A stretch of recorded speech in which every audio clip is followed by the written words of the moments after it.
இஸ்லாமிய தலைவர்கள் 4 பேருமே அந்த பக்கம் இருக்காங்கன்றதுனால ஒட்டுமொத்த சமுதாயமும் அதை அவர்களை நம்புகிறாங்கன்னு சொல்லிட்டு இது மிகப்பெரிய மறைக்கப்படக்கூடிய ஒரு கபட நாடகம். இந்த திருப்பரங்குன்ற விஷயம் ஏன் ஆரம்பிக்கப்பட்டதுன்றதையும் கொஞ்சம் பின்னோக்கி போய் பார்க்க வேண்டிய ஒரு சூழல் இருக்குது. இது ஹெச்ஆர்என்சி மூலமாக தான் இது தொடங்கப்படுது. அதுக்கு முழு பொறுப்பு சேகர் பாபு அவர்கள் தான். அந்த இடத்துல இத்தனை 100 ஆண்டுகளை தாண்டி அங்கே இப்போ எல்லாமே நடந்துக்கிட்டு இருக்கு. அவங்களுடைய மார்க்கம் சார்ந்த மதம் சார்ந்த வழிபாடுகள் 2 பக்கமும் நடந்துக்கிட்டு இருக்கு. சிக்கந்தர் மலையிலையும் நடக்குது, திருப்பரங்குன்றத்துலையும் நடக்குது. அப்போ இங்கே கீழே இருக்கக்கூடியவர் சொல்லுவார், நாங்களே ஆடுகளை தூக்கிட்டு போவோம், அங்கே மேலே வச்சு அவங்க வந்து இது பண்ணுவாங்க, அறுப்பாங்க, சமைச்சு எல்லாருமே ஒன்றா சாப்பிடுவோம், திரும்பி வருவோம், அதுக்கு எங்களுக்கு கூலியும் தருவாங்கன்னு சொல்கிறாங்க. அப்பேற்பட்ட ஒற்றுமையாக இருக்கக்கூடிய சமூகத்துக்கு மத்தியில் எந்த ஆர்எஸ்எஸ், பிஜேபி, இந்துத்துவ அமைப்புகள் வந்து ஆடு கோழி வெட்டக்கூடாதுன்னு சொல்லலை.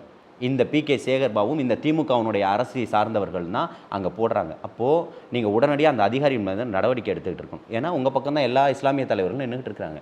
இல்லைனா உங்களுடைய துறை சார்ந்த மந்திரிக்கு கண்டனத்தை தெரிவிச்சிருக்கணும், இல்லை அந்த இருக்கக்கூடிய RDO மேலே நடவடிக்கை எடுத்துருக்கணும், இல்லை கலெக்டர் மேலே நடவடிக்கை எடுத்துகிட்டு இருக்கணும்.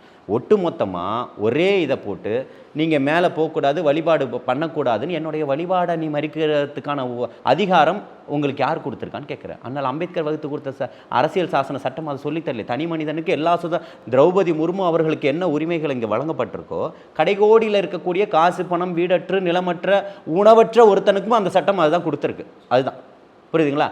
அப்படிப்பட்ட ஒருத்தனுக்கும் இருக்கக்கூடிய ஒரு சட்டம் எனக்கு மறுக்கப்படுது, குறிப்பாக இஸ்லாமியர்களுக்கு மறுக்கப்படுது அப்படின்னும் போது தான் தமிழக வெற்றி கழகம்ன்ற பேர் அவர் அறிவிக்கிறாரு. அவர் அறிவித்த உடனேயே அவருடைய முதல் கண்டன குரல் இந்த சிறுபான்மை மக்களுக்காக தான்.